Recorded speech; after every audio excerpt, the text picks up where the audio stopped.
The first time that I came to Richmond, within minutes, I was face down on the concrete with the sound of automatic weapon fire nearby, scared for my life, clutching my notepad in my left hand. That was the first time that I was in Richmond, and that was in 2009.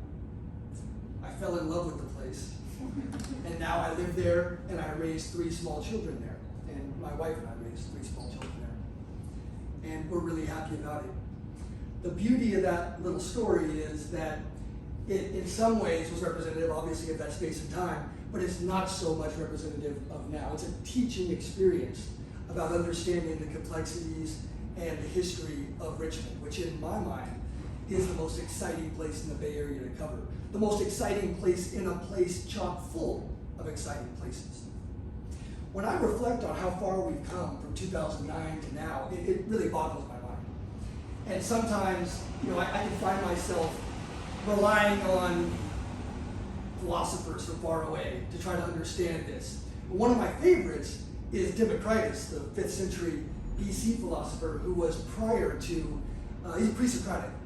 And basically he said, if you don't seek the unforeseen, you can never really find the truth. Because the known way is the impasse. I love that. The known way is the impasse. I won't even try to interpret that for you. Interpret it yourself in your mind. This is also the same philosopher that has, his most famous aphorism, of course, is, you never step in the same river twice, for with time, the person and the river are irrevocably changed, right? Richmond has changed since 2009, and that's a little bit about what I'm going to talk about today. At the same time, I know that you've got some introduction on me. I want to just say it very briefly. I came to the Bay Area in 2009. I grew up in Southern California. Lived at the University Village for a while. I worked at the San Bernardino County Sun, covering criminal justice issues before coming here to Berkeley. Berkeley was a formative period in my life. What I shared and what I learned with the cohort, who looked not much different than you did 13 years ago, different faces but similar circumstances in some ways, it still informs my life. It was the best decision that I ever made to come to Berkeley and really immerse myself in the culture, in the learning, and in the craft. Those relationships, those linkages that I made, again, last a lifetime. I worked after Berkeley at the Contra Costa County Times for a couple of years, and then was plucked into government service. And now I work for County Supervisor John Joya. The county supervisor represents a district of more than 250,000 people in a county of more than 1 million people. I do communications for that office, and I have the added benefit of really being passionate about the equity and the justice work that we're doing. I have the benefit of really believing in where I am now. And that, of course, is crucial to being successful in any professional endeavor. When I was in your spot, it was all about journalism, and to some degree it still is. It's all about storytelling for me. It's just within a different institution, within a different perspective. So, with that, I want to go back to that first anecdote. What happened, right? I was face down because we were there as what was called multimedia boot camp. I don't know if you have that anymore. Oh, you do? Wonderful. So it probably looks much different. Back then, we were just working with screwdrivers and rusty hammers, but now you have all the fantastic technology that you have. We would go out to these various sites, and we were going to do feature stories on businesses on the 23rd Street corridor. That's what brought me there. I was there with a partner. His name was Alex, I believe Worth was the last name. Anyway, we were there, and we were doing a feature piece on Pepitos, which was a fantastic Mexican restaurant that was right there on 23rd Street. All of a sudden, while we're interviewing a nice man about his lunch, the automatic gunfire started going off. We all dove to the deck. The whole restaurant was completely shattered and running around chaotic. Within moments, the fusillade ceased. We got up. The acrid smell of the tires that squealed away or the gunpowder were evident, indicating that this had happened that closely, right there at that intersection. We jumped up, we ran around, we were breathless. we immediately started talking to people, asking if everyone was okay, finding out what happened, who saw what, right? It went from who's okay, is anyone hurt, to what happened, how can we make sense of this? Our repertorial instincts snapped right into place. I'm going to come back to that story because there's another lesson there. But that was 2009, and that could have been a shattering experience. I know that the journalism school probably isn't thrilled about me telling that story, but it has the benefit of being true and also the benefit of, like I said before, highly unrepresentative of where the city is now. In 2009, there was a deadly and terrifying crime wave that was afoot right when we jumped in as our cohort, and that was something that we had to deal with and manage, and we haven't seen anything like that since. So I've been asked to cover a few topics, and I'm going to do that at a high level, and we're going to have time for Q&A. I'm going to hit 3 topics, basically. One, I'm going to do something to disentangle and perhaps make a little bit of sense of the Byzantine nature of our governments in California, our local governments especially. I'm also going to talk a little bit about the historic relationship between the city and its largest employer, the famous or infamous Chevron refinery. And then I'll talk a little bit also about the history of Richmond and where it fits into the context of the whole Bay Area. This will be a cultural and fact-based history, from which you can take what you will, and of course come up with your own interpretations as you begin to report in this wonderful city. So first, county government, city government, local government, special districts, dependent special districts, independent special districts, school districts. They're all here for you, right? Figure it out. This is a puzzle that we're going to have to deal with. And it can be challenging, but it's not that challenging. Ultimately, it's people working within institutions. The sooner that you realize that and you think about devoting time to making relationships and getting cooperative information, the better your reporting will typically be.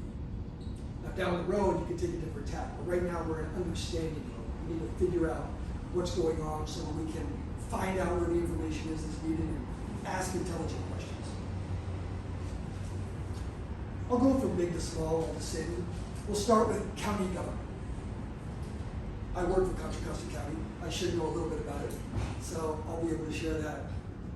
The county has a budget of over $4 billion. The county has a workforce of roughly 10,000 employees. These are big numbers. Right? Counties in California were created typically in the 19th century. For the most part, counties came before cities. This was a time when there was a westward expansion, and the idea was to break up this magnificent, massive territory into counties. And of course, counties came online at different times. I know it's a little ridiculous for me to use the online metaphor for the 19th century, but this is where we are. There are 58 counties in California. Contra Costa County is one of the largest. It's over 1 million people. There's only a select few that are in that rarefied air. Alameda is as well, of course. Initially, what did counties really do? Well, for the most part, their big charges were public safety, criminal justice, the sheriff, and the big one was recording, right? Government records, in particular land recording, right? Figuring out how to record lands, marriages, peoples, census. Those are the kinds of things that counties needed to do initially. Cities sort of came in, for the most part, afterward. So, by way of that history, counties today, there are 58 and they all look about the same in terms of their governance structure. The structure is dictated by the California State Constitution. Every county, including ours, is led by a 5-member board of supervisors. Those 5 members of the board are elected and they represent geographic areas within the county. And the geographic areas have to be proportionally represented. In other words, it's not the size that matters of the territory, but the number of people in it. So you can have a really tiny district. Ours isn't tiny, but ours is smaller, and it's 250,000 people. There are others that are larger, They're also a quarter million larger in terms of space. We, County Supervisor Joya, represents West County. West County is the most densely populated area within Contra Costa County, and it comprises Richmond, San Pablo, Pinole, El Segundo, and unincorporated communities, which I'll get into in a little bit, but like North Richmond, like Kensington, like Terra Hills. $4 billion and 10,000 employees. What the heck does the county do with all that? Well, by far the biggest role the county plays is in health and welfare, public health within the overall county. The reason the budget is so big is not because it draws so much in property tax dollars for everyone around, although it does do that too. The biggest portion of the revenue in a county budget comes from the state and federal government, because the states and federal governments dispense the resources for the county to implement those dictates at the state and federal level. Medicaid, Medi-Cal, these programs are administered by us, by counties. So the healthcare system of our county is the biggest portion. We also do a great deal more. Of course, you probably heard the clerk recorder's office. We do land trust, land deeds, zoning, land use, which is a very big topic, right? Very controversial topic often. We create our communities and our systems today in terms of how we draw land use for tomorrow. Very important. And Supervisor Joya is on the front line of that, working hard constantly. We believe in tall and small. And what that means is we want to densify our communities. We want to be more efficient. Supervisor Joya is one of the leading voices. As a county supervisor, he represents 250,000 people. And his influence is much more outsized than that because he sits on other regional boards. And he's one of the leading advocates for clean air and sustainable development in the state. It's an important role. County government, there was a book by Mike Davis called City of Courts, and he basically said county government is the ultimate power wielder in California under the radar. Not many people know much about it. Not many people can name their county supervisors, yet the county supervisors wield so much power in terms of resources and what our lives and communities look like moving forward. Think about, one quick aside, think about Los Angeles County. Los Angeles County, let's say it's 12 million people, right? Let's throw a number out. Divided by 5, each one of those supervisors represents more than 2 million people. The budget, the workforce in Los Angeles County, 100,000 people, professionals. Budget, I don't know, but I think that it's like, don't quote me, I think it's like, $40 or $50 billion, right? A county supervisor in Los Angeles, by way of resources and representation, is far more powerful than your average congressperson, right? Certainly. You could even argue in some ways more powerful than your average senator.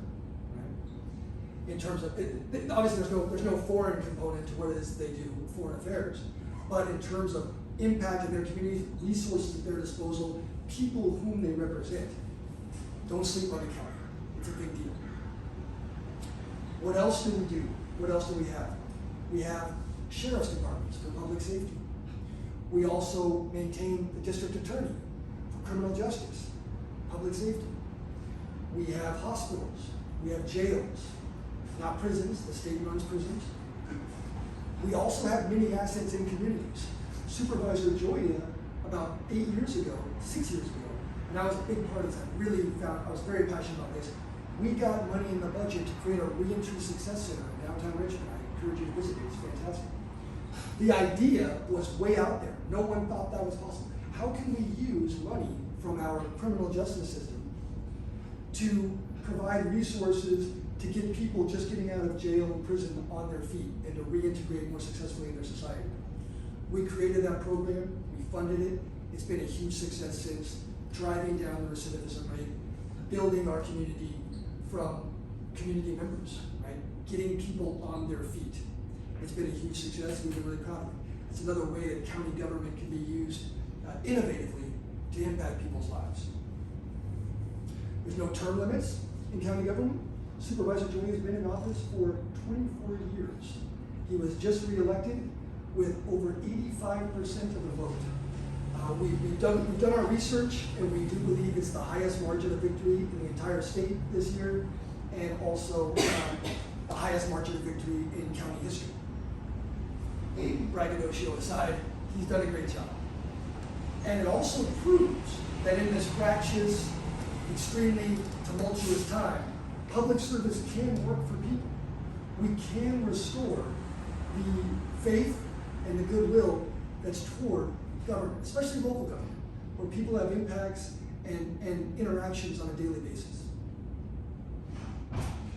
So that's the county.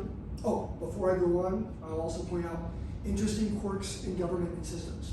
And we can go back to this also. The sheriff, probably owed to this archaic history, the sheriff is an elected official, right? Elected by the people to dispense justice. So is the district attorney. The public defender is not. The clerk recorder and the assessor, right, which I didn't mention. The tax collector. All these positions are elected, which makes things pretty complicated. You have a 5-member board that governs, and we hire a county administrator that's basically the manager of all departments. The county administrator serves at the pleasure of the board, but makes the decisions on her own, right? With feedback. But you can't micromanage the work that she does. It would only be to dismiss her if the board so willed. And taking that step is obviously very destabilizing. You want to avoid it if you can. But the county sheriff, the DA, and so forth, they are elected officials too. So we control their purse strings, but we can't control what they do. The state constitution can control it to some degree. There's laws, we have to obey them. But within those broad parameters, they can do a lot. And you'll find in Contra Costa County quite often, we're at loggerheads with the sheriff. In particular, John Joya is at loggerheads with the sheriff. Because obviously we are pushing for a more progressive agenda, and I'll kindly say that he's not. And so you can look at that, and from his perspective, he's elected by more people than Supervisor Joya is. He's elected by the whole county. Supervisor Joya can work to limit his budget in some ways, but has to work within a 5-member board. A 3-member majority is required to get anything done in this legislative situation. So you can see that pulling the levers of power at the local government level is extremely difficult, it's extremely complicated, and it requires people who are very good at building relationships, professing visions, and gathering support for those visions. It's sort of like how you would be in Congress, in the House, or in the Senate. You have to get this legislative group together. You have to do that. There is no autocracy within the county government. And you'll see that within city government as well. Let's move on. City of Richmond government. 110,000 people live in Richmond, I believe, today. A budget of about $200 million. A staff, I believe, of around 800 people. Most of that, the vast majority of that budget and staff is, can anyone guess? Sorry, I put you on the spot. It's public safety. It's police and fire. Cities have to provide public safety within their municipalities. Now, there is an exception. A city, and many small cities do this, what they do is they contract for medical and police services from the county, the larger entity. And so you can achieve economies of scale if you're just contracting these sheriffs. They're contractors. In other words, they don't need to be paid the benefits and the infrastructure that brings that aboard. What's the markup on that? To have your own building and have your own department and all these things, it's probably quite significant, probably more than 50%. So some small cities choose to go that route, and the county provides it when you enter into a contract agreement. There's some interplay between the counties and cities on that front. Cities within their jurisdictions have public safety jurisdiction, but when they arrest somebody, for instance, they are shipped to the county jail. And it's the county DA who has to decide whether to press charges or not, and the public defender to defend. So there's another interplay there. The same with the medical services they provide and the county hospital that we have. Again, there's a lot of opportunity for working together. Cities also control things like public works and land use within their jurisdictions. someone called me just yesterday and said, my neighbor is building across his line and his whole area is unkempt and it's breaking all these laws. And I made the warm handoff, as we call it, working well with governmental partners. But I had to explain that was a city role, right? The county doesn't have jurisdiction over codes or who's building what where in their cities.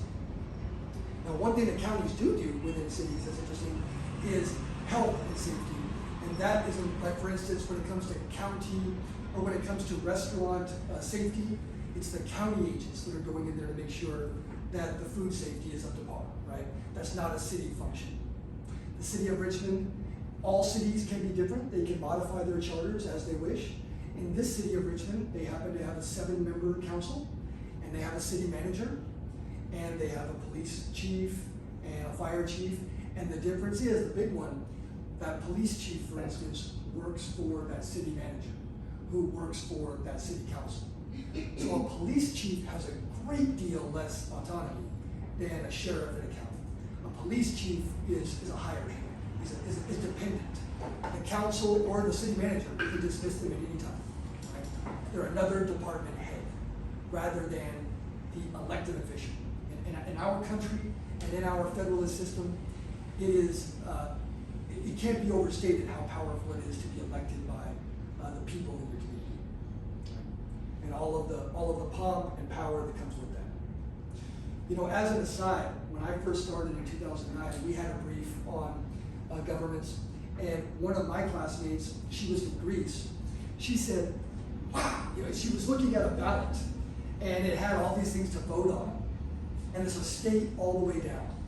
And it included, of course, things like initiatives, which we have in California. And she's like, my goodness, there is so much government in America. How do you make sense of it all? You have too much government, right? And in some ways, I don't know about the too much part. I'm not qualified to say whether that works well or not, but it may feel like that, especially if you come from somewhere where the system might be a little more streamlined. It's always important to understand when it comes to the way communities look, or the way that governments look, so often this was never a situation where some really smart people got into a room and created the world as it is, decided what was the most efficient way. Look at any map of how cities are constructed, and you'll realize that right away. These are things that happen incrementally over time with imperfect information.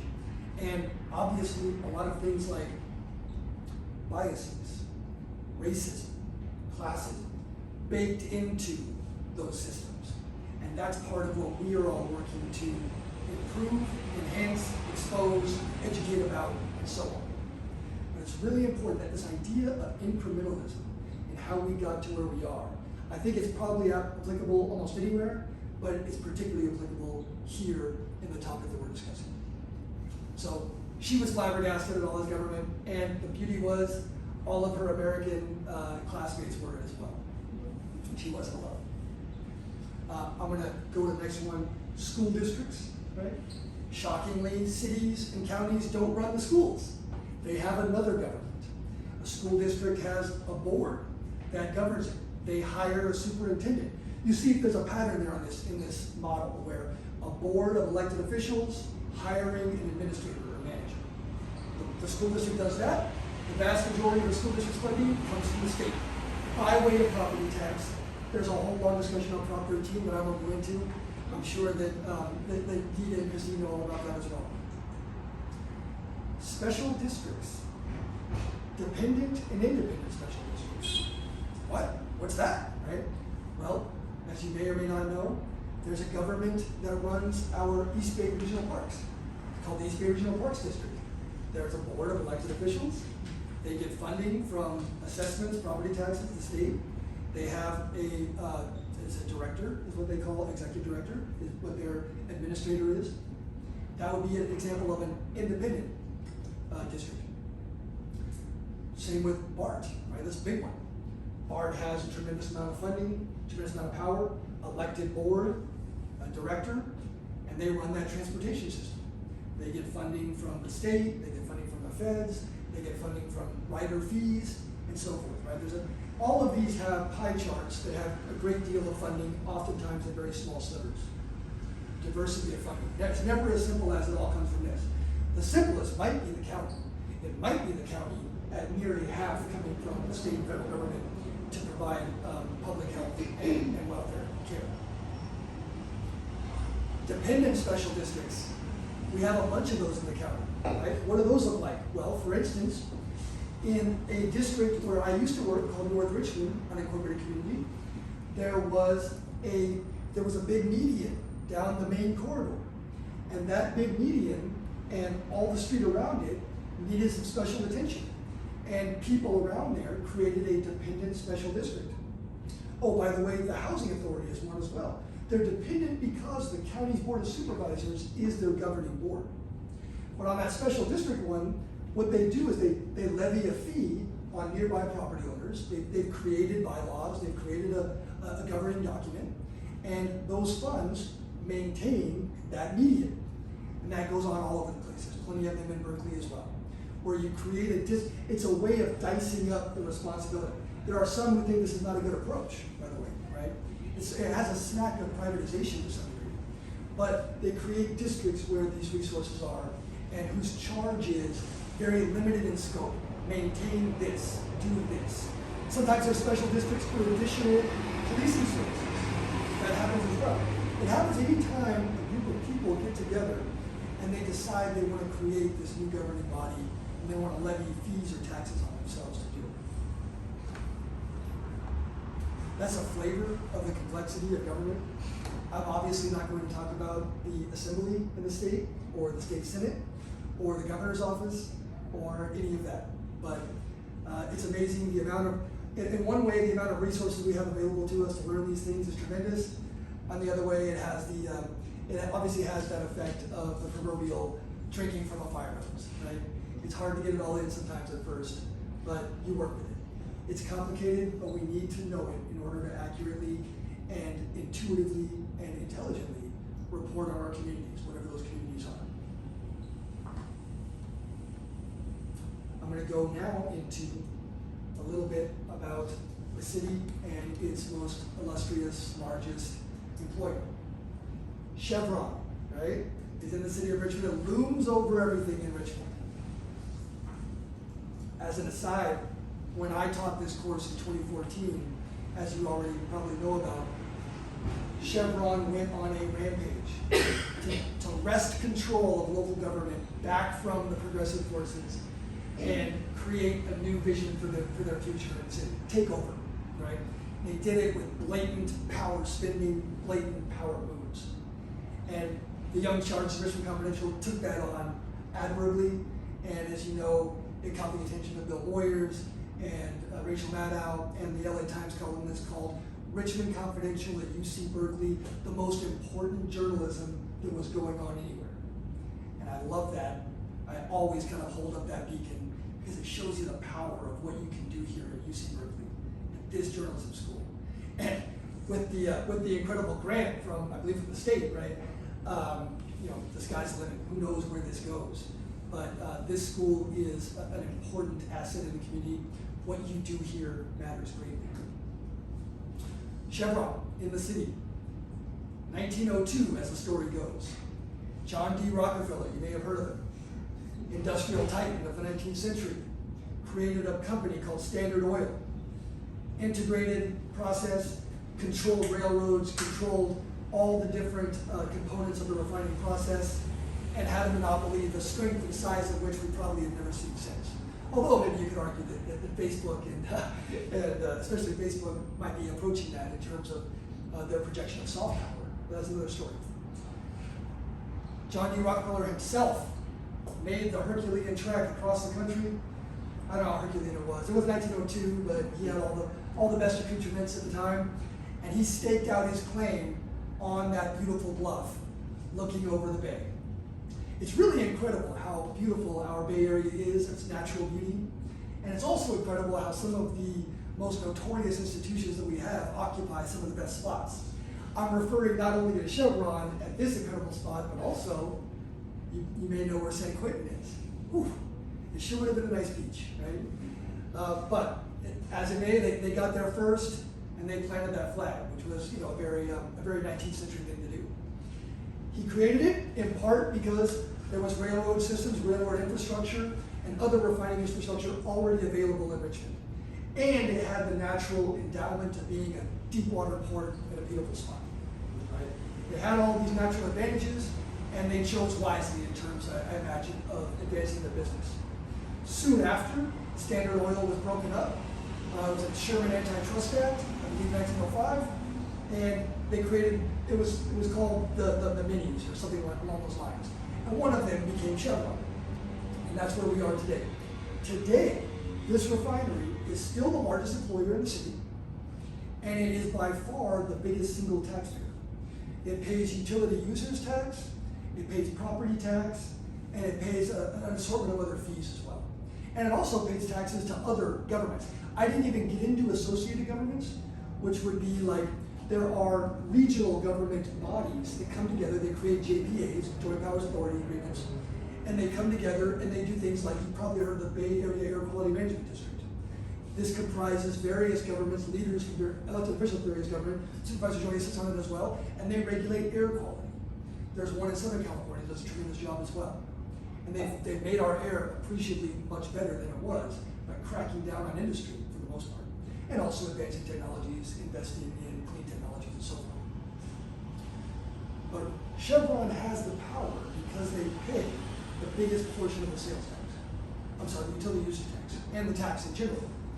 The city would, I don't know for sure, but there's a lot that would be said about the city perhaps going bankrupt if Chevron closed up shop. Now, some people love that possibility looming out there, but most will tell you that it's not really much of a possibility at all. At least not in the foreseeable future. I know I said look for the unforeseen, but Chevron itself, this refinery apparently is extremely important to its scope of operations. So they can't just pick up shop and go build another one somewhere either. Right?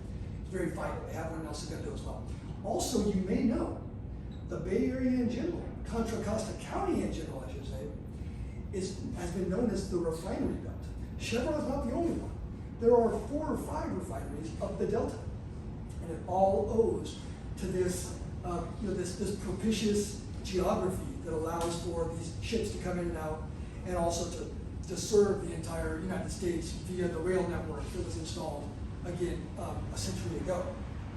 So there are other refineries as well, but Chevron is the biggest. Chevron is embedded deeply into the fabric and culture of this community. People still fight over it. Right? There are Chevron supporters and Chevron haters, and obviously a lot of people don't know. Chevron dispenses a great deal of philanthropy in the community. They give money to nonprofits, and with that money, maybe they buy influence, maybe they buy friends. At the same time, the history of the city, some of its greatest houses, some of its greatest communities, were built for Chevron workers, Chevron executives in particular. Chevron really ran the roost for a long time. That was all pre-World War II. With World War II, we have rapid, increased industrialization in Richmond, right? We have Kaiser shipyards.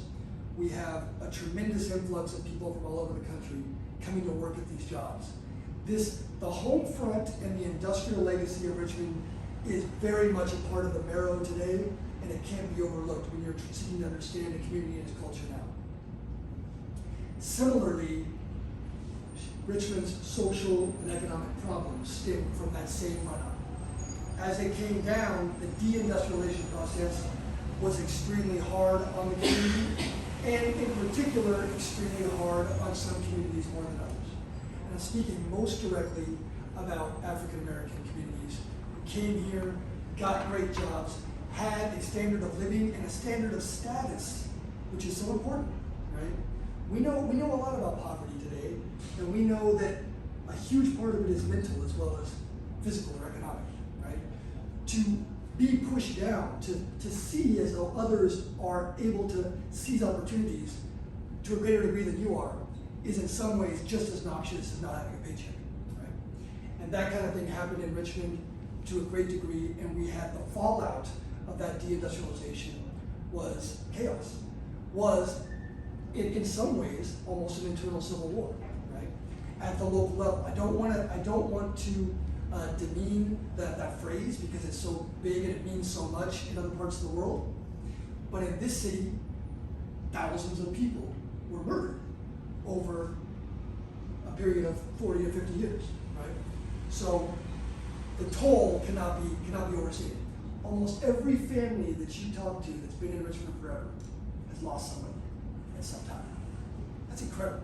You know, I grew up somewhere where that wasn't the case. So understanding that has really been something that's taken me some time to get my mind around. And I hope that you can too. Chevron today, in some ways, has drastically lowered its profile. After the stinging rebuke of 2014, Chevron has pulled back from politics.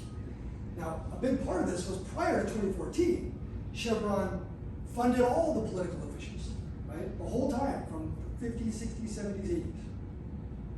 That was no longer the case. It tried to come back, and it didn't happen. And so now they're taking a more cooperative neighbor stance. And it must be noted, the progress is real. The amount of emissions that the refinery poured on the community in 1975 was more than 10 times what it is today. You can find a lot of that data online. There's an incredible amount of oversight and regulatory power that nitpicks everything that Chevron does and to our benefit. But that doesn't mean that it's safe, and that doesn't mean that all is hunky-dory. 2012, August 6th, I remember a getting one, waking up in Richmond and immediately seeing the column of acrid black smoke as far as the eye could see on a crystal clear, otherwise crystal clear day in the Bay Area. That was when Chevron had its most recent massive fire. That brought in the federal government, the Obama administration sent in the CFP, Chemical Safety Board. There was years of litigation and investigation, and Chevron was wrong. They were unsafe, and they created this fire, and thank God people didn't get killed. But there was a tremendous cost to the community and a tremendous cost to Chevron, and something that is indelible in people's minds, right? Everybody knows about 2012 if they were here. With that, let's move on to Richmond, the city of the Bay. Richmond has a very powerful impression on everyone around the Bay. People tend to have strong opinions about Richmond, and it tends to be a legacy. Right? Richmond had been something for so long.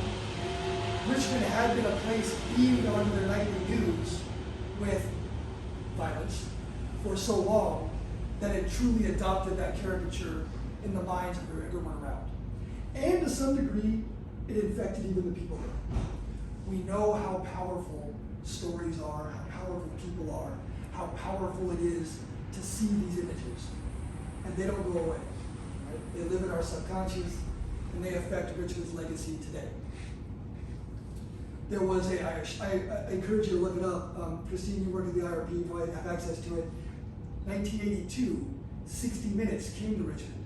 Mike Wallace was at the apogee of his career, and he and Lowell Bergman, our own Lowell Bergman, swooped into Richmond to do a story about this violent community where the police were acting as a death squad, running around killing people, obviously not reading their Miranda rights and so forth.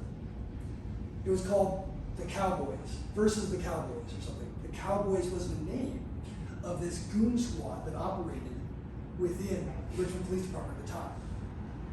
People all know about that today still, people longtime residents. And institutional cultures change over extremely long periods of time.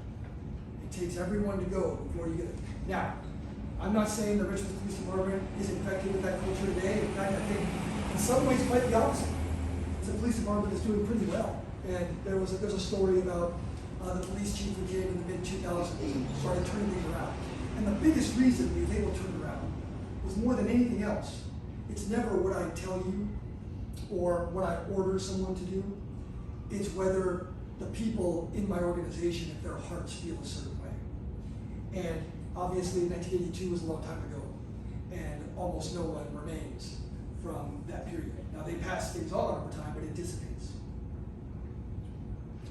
But the city of Richmond's also on an upswing. And I think this has been going on for more than a decade. It certainly is in reality, the metrics all suggest it, but at the same time, it's something in perception as well. You see it constantly because it's real. The Ford building, this massive structure, that owing to the industrialization past, was a Ford building, a Ford manufacturing complex in the 40s, closed and was a dilapidated, this terrible building for decades, right? A symbol of Richmond's decay. Now, in the last 10 years, rebuilt a $100 million plus facility, a first-class facility where everybody wants, where the LinkedIn and the Facebook crowd want to do their mixers or whatever, right? You see biotech springing up all over the place in Richmond. The connectivity of BART is crucial, right? San Francisco is in Richmond to a greater degree than I've ever seen it before, right?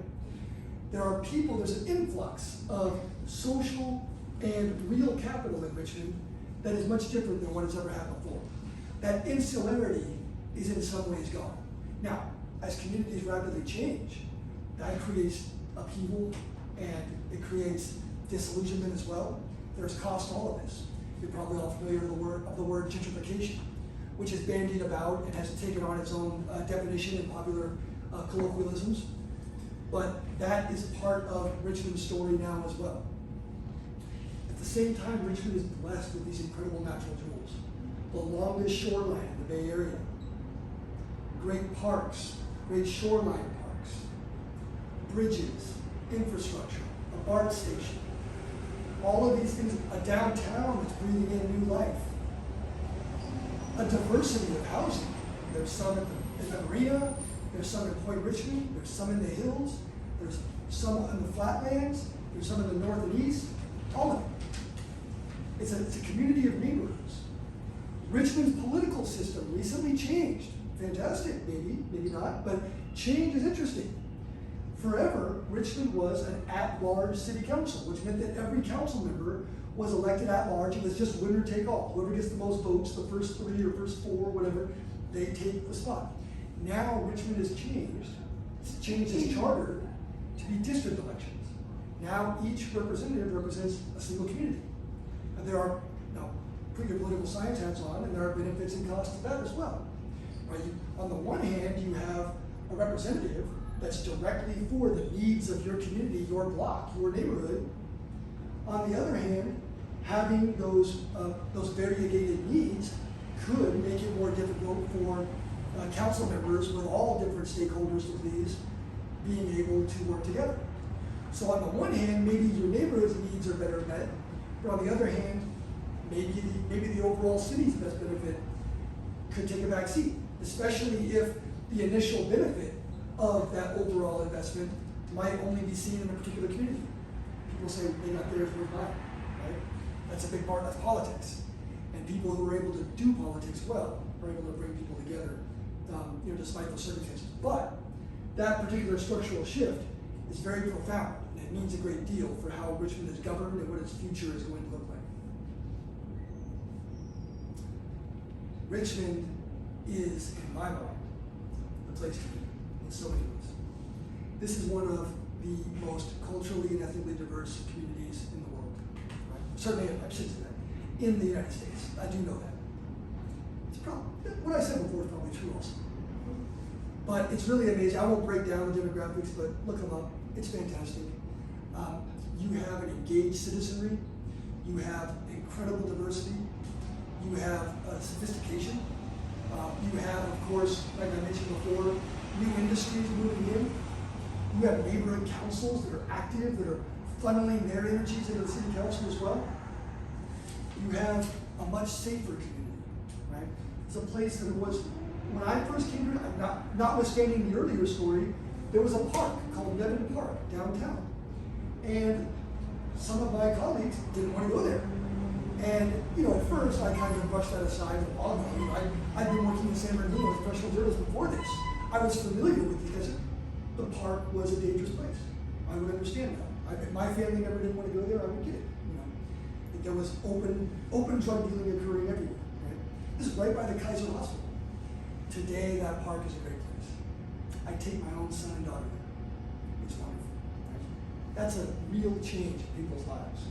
A community, an area that was known for bloodshed, has been changed to a place where people are free to gather and create lasting relationships. And that's crucial, right?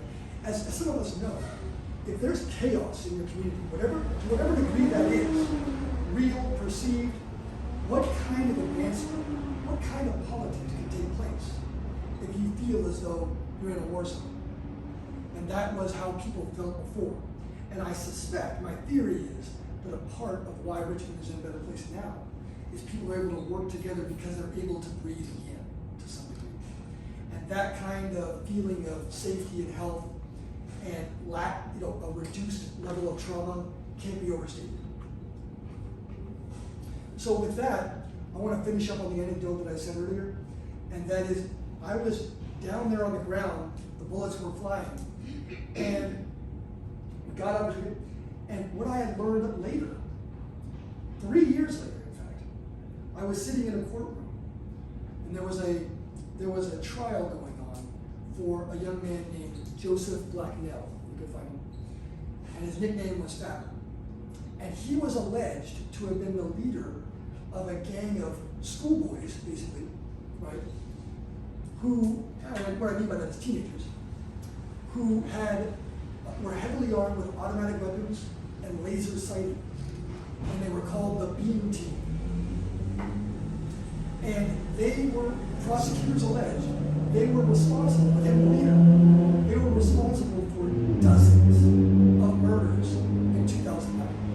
2009 was a year when the homicide spiked to over 45, which was a level it had not seen since the early 90s, and thankfully we've not approached since.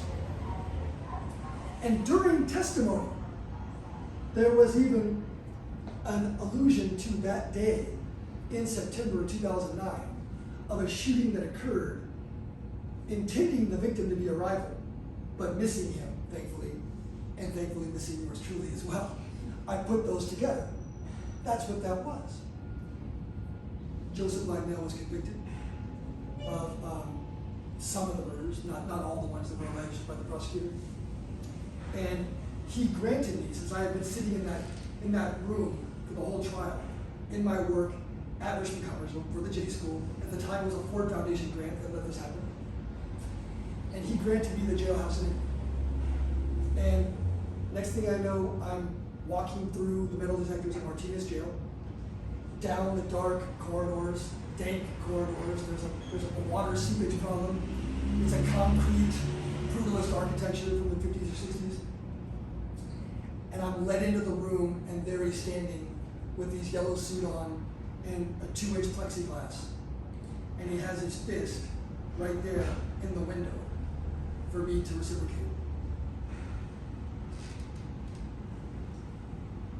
I looked at him for a while, and I did. I reciprocated. And then we sat down and we talked.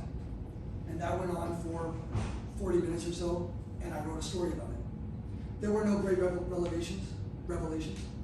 He didn't admit to anything naturally.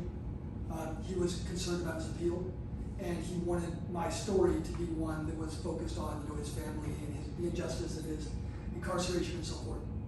I played it as even-handedly as I could, but I wanted the interview. And I thought to myself, it's amazing how we can never foresee where it is that we're going.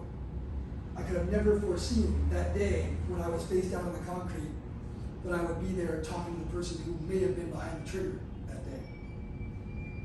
And he wasn't terrifying. He was just a young man. But what he did, what he was alleged to have done, what he was convicted of doing, was of course incredibly tragic and terrifying. That's a long way of saying, please go at this with a full heart and an open mind. What you do in Richmond today is going to make a difference.